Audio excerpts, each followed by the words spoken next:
Olá, pessoal. Hoje, na nossa aula de hidrologia aplicada, nós vamos tratar aqui do escoamento superficial. Essa vai ser a nossa primeira aula sobre escoamento superficial, em que nós vamos ver esse fenômeno de uma maneira mais geral. Nós vamos ver como é que ele vai impactar, então, nos projetos dentro de uma bacia, no planejamento hídrico de uma bacia, tá certo? Porque esse escoamento superficial vai ser influenciado e vai influenciar diversos aspectos desse regime de circulação da água superficialmente, né? Ok? Então, para isso, nós vamos ter como objetivo da aula explicar e definir o escoamento superficial e os seus fatores que influenciam, tá certo? Porque esse escoamento superficial pode ter características um pouco distintas, provocando picos de cheias maiores ou menores, ou necessidades aí quando se tratar de um projeto de drenagem, por exemplo, de bacias de retenção. Então, vai impactar diretamente no planejamento desses recursos aqui, não só de uma ótica hidrológica, né, para o hidrólogo, mas também no planejamento das obras para um engenheiro civil, certo? E o segundo objetivo vai ser definir os métodos para medição das vazões e apresentar as curvas-chaves dos cursos d'água. Essas curvas-chaves, que, como nós vamos ver, elas vão ser de extrema importância para o planejamento aqui também desses cursos d'água, porque, por exemplo, para estudos de dam break, né, que seria o de rompimento de barragens, eles são essenciais, essas curvas-chave são essenciais para a gente estudar essas manchas de inundação, os níveis de água que vão ser atingidos, a velocidade dessa água e o potencial destrutivo, por exemplo. Mas também a curva-chave vai estar relacionada aqui à medição das vazões e do próprio aproveitamento de água desses cursos d'água. Enfim, e começando então, essa nossa aula vai ser, como é uma primeira aula introdutória sobre escoamento superficial, nós vamos tratar de conceitos gerais, tratando de algumas generalidades, da representação do fenômeno e da sua medição.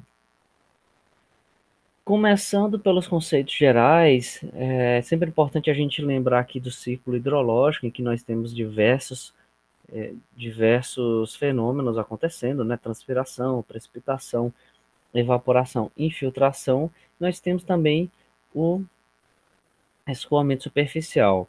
Esse escoamento superficial que é de extrema importância para que a gente conheça, porque para um hidrólogo e para um engenheiro civil, e ele vai ter grande importância principalmente quanto ao seu potencial de aproveitamento para usos diversos. E nisso a gente vai encarar desde o abastecimento de água, né? Conhecendo-se essa vazão e sabendo quanto que eu vou poder extrair para o abastecimento humano e quanto que eu vou deixar aqui, né? Para que eu consiga preservar essa biodiversidade, essa vida, esse sistema, esse ecossistema, né? O aproveitamento de energia também, nós podemos citar a navegação e por aí vai. Então, é muito importante que a gente conheça as características desse escoamento superficial de forma a aproveitar da melhor maneira possível. E como a gente viu, sempre lembrando dos usos múltiplos, certo? Isso que é uma diretriz aqui, uma diretriz do nosso planejamento aí, né? Do planejamento de água das nossas leis federais. Além de que o conhecimento, o estudo desse escoamento superficial é de extrema importância no que concerne aos danos que podem ser provocados por esse escoamento superficial. Isso e a gente encarando, como eu falei, um dam break, por exemplo, eu tenho uma represa aqui, uma barragem aqui, passando um curso d'água, tá certo? Se eu tiver a ruptura aqui dessa barragem, como é que vai se dar essa propagação dessa cheia aqui, tá certo? Então, esse escoamento superficial ele tem que ser conhecido. Ou então, quando eu tenho uma chuva muito intensa, como é que essa cheia vai se propagar para frente, caso eu tenha, por exemplo, comunidades ribeirinhas aqui, né? Ou se nós vamos ter uma inundação aqui causando prejuízo a essas populações. Então, tudo isso é importante que seja conhecido. Para isso, nós vamos estudar esse escoamento superficial. Dessa forma, então, é interessante que a gente entenda que esse escoamento superficial ele é resultado de três parcelas, ok? Normalmente a gente lembra desse escoamento superficial aqui tratando de cursos d'água, né, dos rios, que vai ser então o resultado da soma aqui dessa primeira parcela, que seria o que é esse escoamento superficial direto, quem é que ele seria? Essa precipitação que cai, e realmente esse escoamento é superficial da maneira mais direta que a gente consegue entender isso no dicionário, né? Esse escoamento que ocorre aqui sobre a superfície do terreno, tá? Por isso que ele é o escoamento superficial direto. No entanto, como a gente viu nas nossas aulas, essa água ela pode infiltrar também. Infiltrando essa água, devido às declividades, diferenças de pressões e etc., essa água ela pode escoar aqui subsuperficialmente, que seria essa nossa segunda parcela, o QSS, escoamento subsuperficial ou hipodérmico, que representa essa água que infiltrou, que está acima do lençol freático e que está se movendo aqui em direção ao curso d'água. A terceira e última parcela vai ser então o escoamento de água, então, conhecido como escoamento de base ou subterrâneo, o nosso QB, que está relacionado aos fluxos de água dentro dos aquíferos em direção aos cursos d'água. Porque, se a gente parar para pensar, essas duas parcelas não necessariamente são o que a gente pensaria a princípio como escoamento superficial, porém, como elas têm uma natureza de grande relevância no que concerne à vazão dos cursos d'água, elas são então parcelas que não podem deixar de ser consideradas na hora do conhecimento desse escoamento superficial, né? Então, o escoamento superficial aqui, essa vazão que está vindo num curso d'água, ela vai ser o resultado desse escoamento superficial direto, escoamento subsuperficial ou hipodérmico e desse escoamento de base ou subterrâneo. Porém, tendo isso em vista, já que nós temos alguns fenômenos menores que vão estar relacionados a esse fenômeno maior do escoamento superficial, nós vamos então perceber que nós vamos ter vários fatores que vão estar influenciando nesse escoamento superficial. Nós podemos citar aqui intensidade e duração da precipitação. A gente vai abordar cada um desses pontos aqui de uma maneira um pouco mais aprofundada daqui para frente na aula. Outros fatores seriam os fatores fisiográficos da bacia, que a gente já estudou nas nossas primeiras aulas, quando nós tratamos de bacias hidrográficas, quando tratamos falando de coeficiente de forma, coeficiente de compacidade, eles que vão estar relacionados ao quão rápido essa precipitação vai estar atuando aqui, né, e gerando esses picos de cheia. Além de que as obras hidráulicas na bacia, elas podem mudar de uma maneira bastante drástica o regime de escoamento superficial de um curso d'água. Por exemplo, nós podemos ter uma obra hidráulica que vai ajudar a regularizar as vazões desse rio. Mas isso aqui a gente vai ver cada um desses pontos. Inicialmente, tratando da intensidade e duração da precipitação, eu vou trazer novamente esse gráfico que nós já vimos em algumas aulas, né?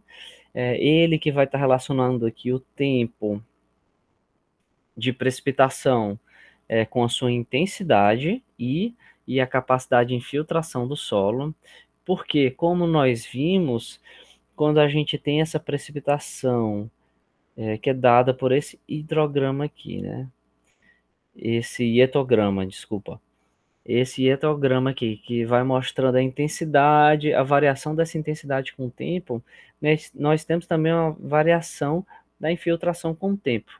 Ou seja, o que a gente vai percebendo é que a chuva vai aumentando até chegar a um determinado ponto em que ela iguala essa capacidade de infiltração e essa nossa capacidade de infiltração vai se mantendo igual, vai se mantendo no seu máximo até o fim dessa chuva. E o que é que acontece? Essa parcela aqui que não está infiltrando vai virar o escoamento superficial, né, que seria também a nossa precipitação efetiva. Ok? Então, a partir disso, a partir desse gráfico aqui, a gente consegue ver essa precipitação, esse escoamento superficial gerado.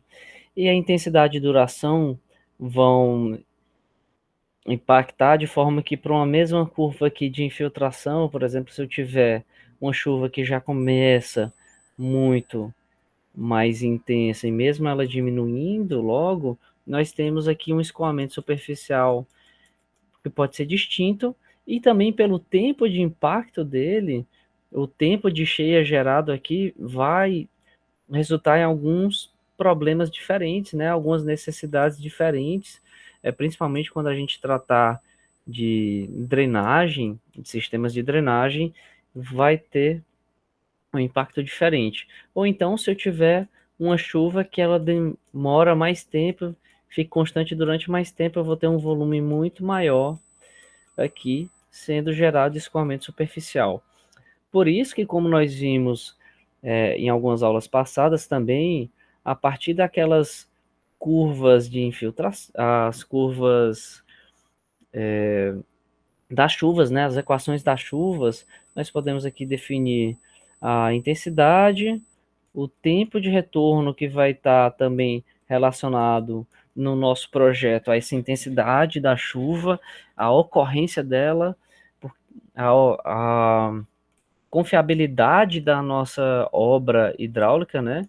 Porque a partir desse tempo de concentração para uma determinada intensidade, a gente vai ter uma confiabilidade, por exemplo, com um período de retorno de 10 anos, de 90%, de que essa chuva máxima que a gente considerou não vai, não vai ser, que essa nossa obra vai estar funcionando 90% das vezes, tá certo? E o tempo também.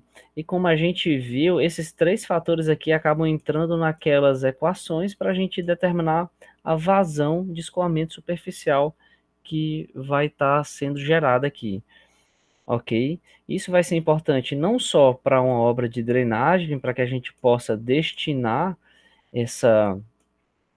dar um destino para essa água, como muitas vezes esse volume pode ser grande e eu possa ter que fazer uma bacia de retenção aqui para regularizar essa vazão e não ter um pico de cheia muito grande, ou pensando numa própria reservação aqui para consumo dessa água posterior, tá certo? Então, por isso que a gente estuda aqui intensidade e duração da precipitação quando a gente vai tratar do escoamento superficial. Tratando, então, dos fatores fisiográficos da bacia, como nós vimos nas primeiras aulas, nós temos os fatores que estão relacionados à forma da bacia, como fator de forma, coeficiente de compacidade, índice de conformidade, assim como nós temos outros fatores da bacia que vão influenciar, tais como a declividade da bacia. Nós podemos citar também o tipo de solo nessa bacia, uso e ocupação, que vão estar influenciando na capacidade de infiltração e, consequentemente, também nesse escoamento superficial. Se a gente olhar aqui de uma maneira mais breve, falando de solos muito impermeáveis, ou de uma cidade, por exemplo, em que a gente tem muito asfalto e, por consequência, uma grande impermeabilização desse solo, a gente vai ter uma maior tendência a gerar escoamentos superficiais maiores, certo? Tratando aqui, relembrando um pouco desses, que é o índice de conformidade. Índice conformidade, tá certo? Índice de conformidade. Relembrando apenas alguns dos conceitos, a gente vai. A forma da bacia vai estar relacionada com a facilidade de criar esses picos de cheias, tá certo? Muito embora a gente possa definir isso aqui como uma maior tendência, mas isso não, cada um deles não é o fator limitante, pois como a gente viu também nessas nossas aulas de bacias, esses fatores vão estar todos influenciando simultaneamente, de forma que um pode acabar influenciando no outro, por exemplo. Mas levando em consideração bacias iguais, né, com as mesmas características, que vão diferir apenas desses fatores de forma aqui, dessas em sua forma, nós temos aqui no coeficiente de compacidade, ele vai representar o quão próximo da circunferência vai estar essa bacia, porque quanto mais próximo da circunferência, mais rápido todos esses pontos vão estar contribuindo para vazão aqui, então a gente vai ter maior tendências a cheias. Então, quanto mais circular, maior a tendência a cheias. Aqui o fator de forma ele vai estar relacionando o comprimento da bacia com a sua largura média, né?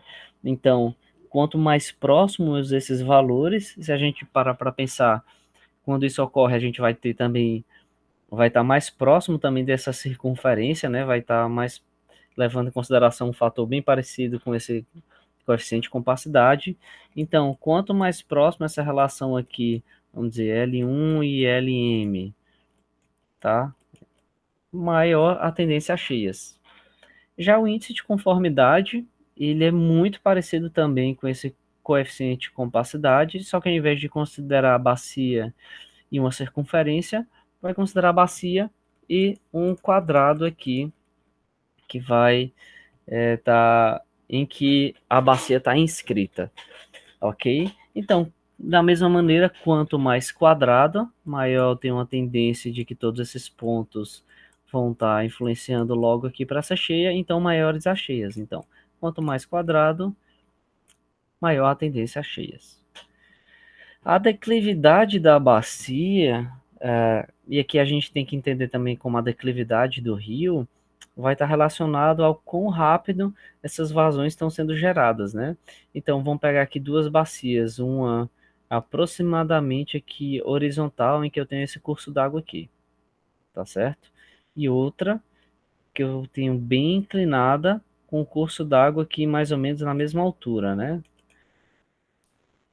É certo que se a gente tiver uma precipitação aqui acontecendo a essa mesma distância do meu curso d'água, como a gente tem uma inclinação maior, é de se esperar que essa água, essa velocidade aqui de escoamento seja maior do que V2 seja maior do que V1, né?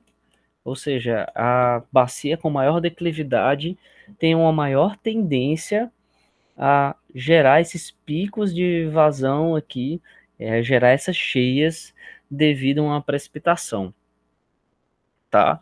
Assim como a declividade de um rio também, ela vai estar relacionada aqui, vamos dizer, a declividade de um rio, vamos dizer que ele está escoando aqui. É quando a gente tem uma precipitação ocorrendo aqui, ela o rio vai ter uma velocidade constante, mas quando ele chega aqui, essa velocidade vai gerar uma diferença aqui na propagação dessa cheia. Se o meu rio for todo muito horizontal, essa propagação da cheia de uma chuva que está acontecendo aqui vai demorar mais para chegar nesse ponto mais à frente aqui, 1,2, por exemplo. Enquanto se eu tiver uma grande inclinação, rapidamente essa precipitação vai chegar nesse ponto 2, gerando um pico de cheia mais rápido.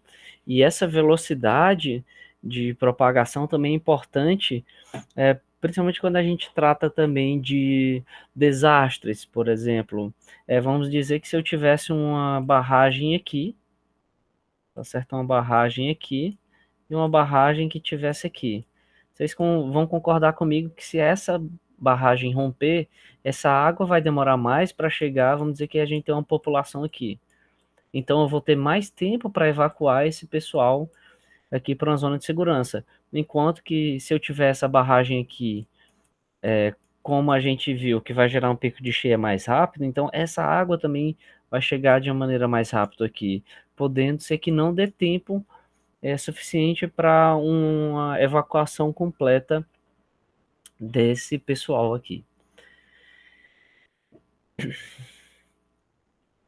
Tá bom, conhecidos esses fatores que vão influenciar, é importante a gente conhecer também como é que nós vamos representar esses fenômenos. É, o fenômeno do escoamento superficial, então, para que a gente conheça ele, nós vamos ter que definir, então, a sua vazão, os coeficientes de runoff, né, que a gente viu nas aulas passadas também, que vão relacionar aqui, então, essa precipitação a quanto que está sendo gerado aqui de escoamento superficial a partir dessa precipitação. O tempo de concentração também, ele vai ser muito importante, principalmente nos nossos projetos de drenagem, né, bacias de retenção, por exemplo. Tempo de recorrência também e a altura da água. Eu vou tratar aqui de alguns deles que são mais importantes, né, como que a gente consegue medi-los, como, por exemplo, vamos começando aqui com um coeficiente de runoff, tá? O coeficiente de runoff, como a gente viu, ele vai relacionar essa precipitação a quanto dela está virando escoamento superficial, né?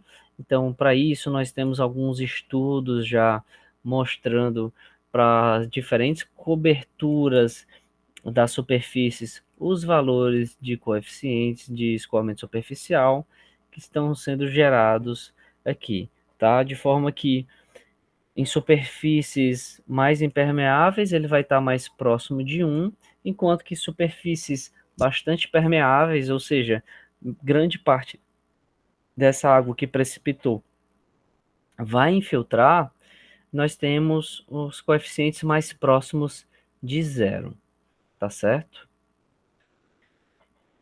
Relembrando aqui também em relação ao tempo de concentração, isso nós já vimos também, creio que tem sido na aula sobre bacias. O tempo de concentração ele vai indicar então o tempo mínimo para que todos os pontos da bacia passem a contribuir para o escoamento superficial em determinada seção. Aqui, ao invés de colocar o exutório, a gente está tratando aqui em determinada seção, porque eu posso levar em consideração, por exemplo, uma microbacia, uma subbacia, né, dentro de uma cidade relacionada a alguns bairros ou algumas quadras que a gente tem a precipitação e que toda ela é drenada para um mesmo ponto, tá? Então a gente pode levar em consideração essa seção, ou então levando em consideração essa chuva aqui e eu tenho uma grande comunidade em determinada seção aqui desse curso da água principal, eu posso ver o tempo de concentração nesta seção, para que eu estude os impactos nesta seção em si, que seria a minha seção de interesse. Ok? O tempo de recorrência, como nós já vimos, ele vai estar relacionado ao tempo médio em que determinado fenômeno é igualado ou superado. Ou seja, se eu tenho uma chuva com um período de retorno de 2 anos, quer dizer que, em média, a cada 2 anos eu tenho uma chuva igual ou maior do que ela, tá certo? E isso vai estar relacionado, então, às confiabilidades dos nossos projetos. Então, por exemplo, em 10 anos, se eu quero um período de recorrência de 10 anos, eu vou ter aqui, por exemplo, uma confiança da minha obra de 90%. Isso quer dizer que em 90% do tempo eu tenho uma tendência, né? Isso é uma probabilidade, porque é feito a partir de uma série histórica, né? E a precipitação é encarada como um fenômeno, assim como todos os fenômenos naturais, né? Um fenômeno probabilístico. Então, eu vou ter uma confiança de 90% aproximadamente, em média, de que essa chuva não vai ser superada. Ou seja, em 90% do tempo a minha obra vai estar ok, ela vai estar funcionando, certo?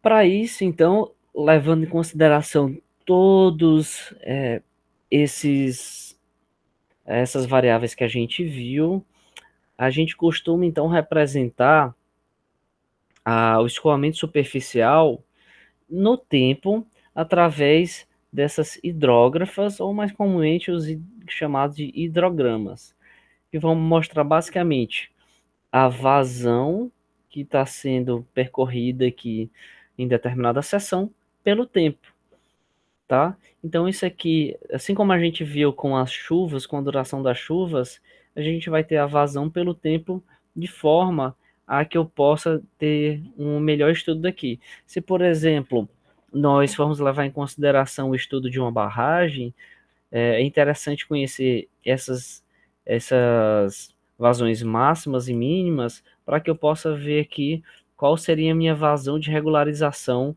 para que eu possa ter uma vazão mais constante durante todo o ano, por exemplo. Essa representação, então, da vazão pelo tempo, ela vai ser comumente associada aqui ao ietograma, né? Que o ietograma é aquele que a gente viu, que seria a precipitação pelo tempo, como a gente viu lá naqueles gráficos, algumas vezes, né? Nós vamos ter uma parcela aqui que vai virar escoamento superficial. Então, isso que a gente está falando aqui, a gente pode associar esses dois fenômenos de forma a gente obter algumas informações sobre esse fenômeno. Só que aqui é legal, quando a gente está comparando assim de uma maneira um pouco mais separada, nós vamos ter alguns pontos de interesse em que nós vamos verificar alguns comportamentos distintos, tá? Para isso, eu vou definir aqui rapidamente que a gente vai ter o escoamento superficial, né? E nós temos o escoamento básico. Escoamento básico, a tendência é que ele siga essa linha aqui de baixo, tá?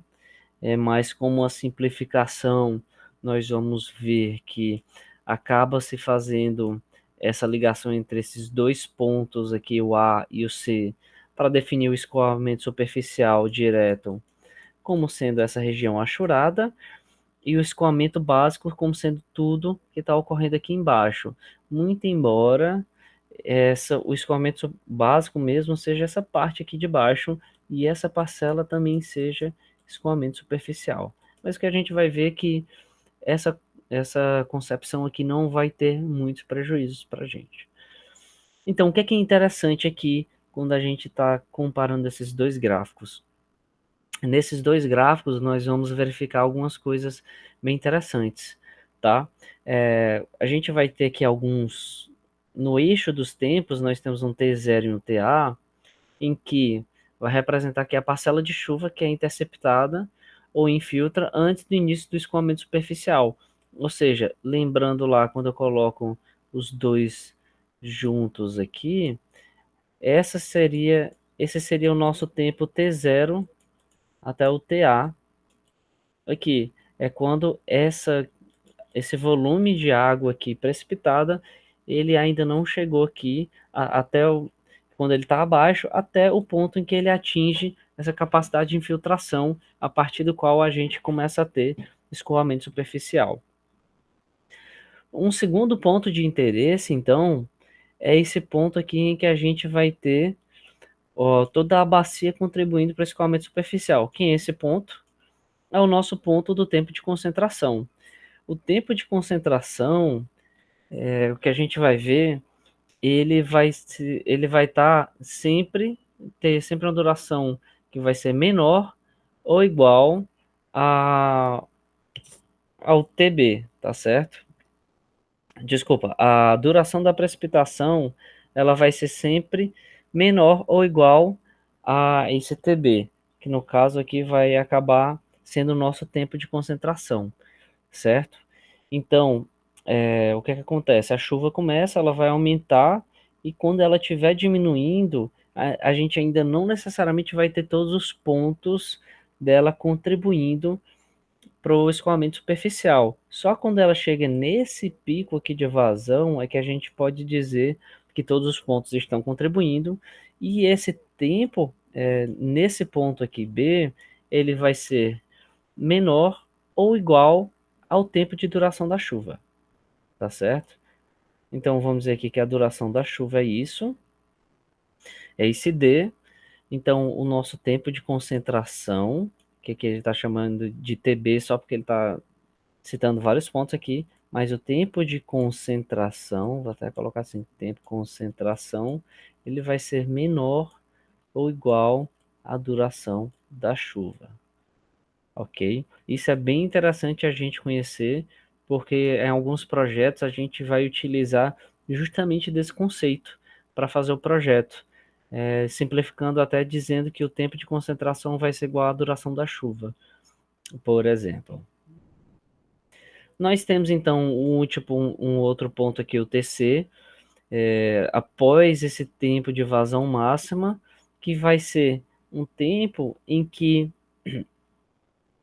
a vazão, o escoamento básico, o escoamento superficial direto, ele deixa de existir, passando a existir apenas o escoamento básico, tá? Então seria o ponto em que essa chuva, o tempo total em que essa chuva parou de ter algum resultado, de ter algum impacto nesse escoamento superficial. Então é necessário também, levando isso em consideração, que a gente saiba medir as vazões que estão transitando nesses cursos d'água, e isso pode ser feito de algumas maneiras distintas, tá? É interessante que a gente construa esses hidrogramas, e para conhecer a vazão eu vou precisar medir de alguma maneira. Eu posso medir com alguns equipamentos distintos, tá? Nós temos, no caso, vertedores e molinetes. Os vertedores, eles podem ter diversas formas distintas, tá? Para cada um deles vai ter um equacionamento relacionando a altura da lâmina d'água que passa por ele e a vazão, tá? Aqui num vertedor triangular, aqui dessa forma, né, em que nós temos aqui 90 graus, 45, etc. Essa vai ser a nossa equação. Enquanto que para um vertedouro aqui retangular, vamos imaginar, o vertedouro vai ser esse aqui. Isso aqui é a seção do solo, né? É que a gente vai ter um determinado nível d'água, e a partir dessa altura da lâmina d'água, a gente vai poder calcular aqui essa vazão que está sendo, que está transitando aqui esse ponto, essa seção, tá? Os vertedores, eles geralmente são utilizados para pequenos cursos d'água, isso aqui levando em consideração a obra que eu vou precisar fazer, tá certo? Então, vamos pensar numa bacia amazônica, no Rio Amazonas. Seria inviável a gente fazer uma grande obra só para ter um vertedouro para calcular essa vazão, tá? Então, para pequenos cursos d'água apenas, ó, pequenos cursos d'água, nós vamos usar os vertedores, ok? Ou já para esses grandes cursos d'água, nós vamos utilizar os molinetes, tá? O molinete é um equipamento que é parecido com isso aqui, parece meio que um torpedo, né? E o que é que ele vai fazer? Ele é um equipamento que você vai colocar na água, a, a velocidade, a água vai passar por ele, né? Vai rotacionar esse rotorzinho aqui, e a partir dessa rotação vai ser calculada então a velocidade da água que está transitando, e a partir dessa velocidade vai ser gerado um perfil de velocidades, e vai ser calcular a vazão do curso d'água. Como ela é um instrumento pontual, então, num curso d'água, vamos imaginar essa seção aqui, para que eu tenha esse perfil de velocidade, eu tenho que medir em vários pontos e em várias seções para que eu possa, então, interpolar e fazer o tratamento adequado e calcular essa velocidade da água e depois a nossa vazão, tá? Então ele é utilizado para grandes cursos d'água, no caso de um rio Amazonas, por exemplo, ok?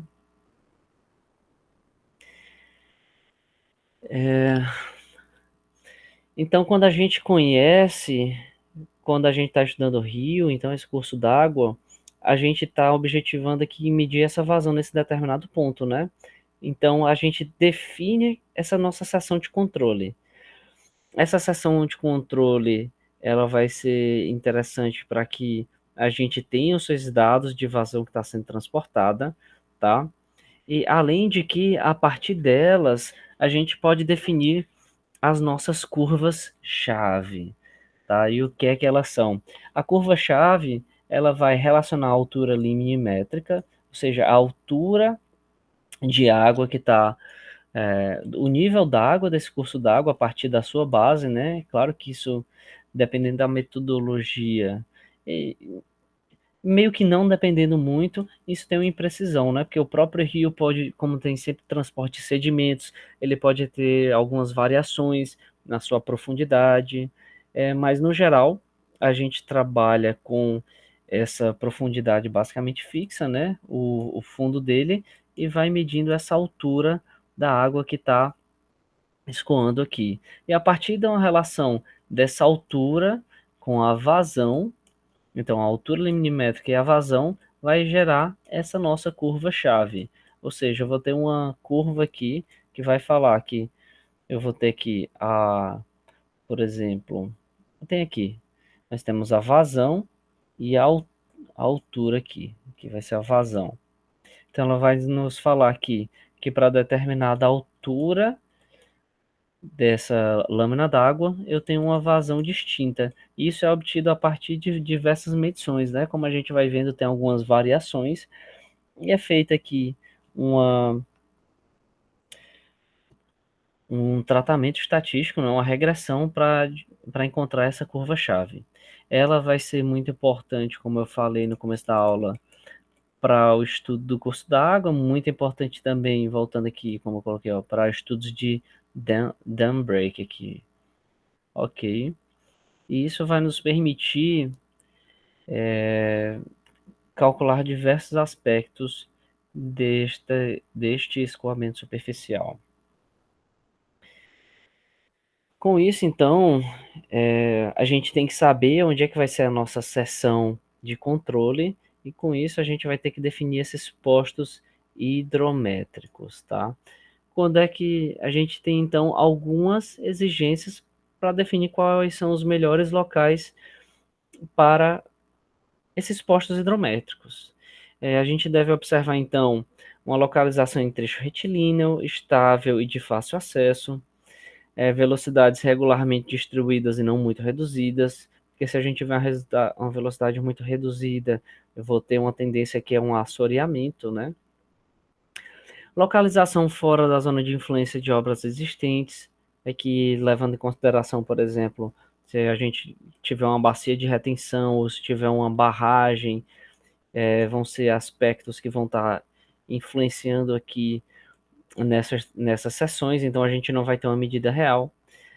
Leitura das alturas tem que ser feita por uma pessoa de confiança e deve ser controlar a exatidão da curva-chave e os trabalhos do operador. Ok, então por hoje era isso que eu queria mostrar para vocês. Espero que vocês tenham tirado proveito dessa aula. Esse assunto vai estar no livro lá de Hidrologia Aplicada, no capítulo referente ao escoamento superficial.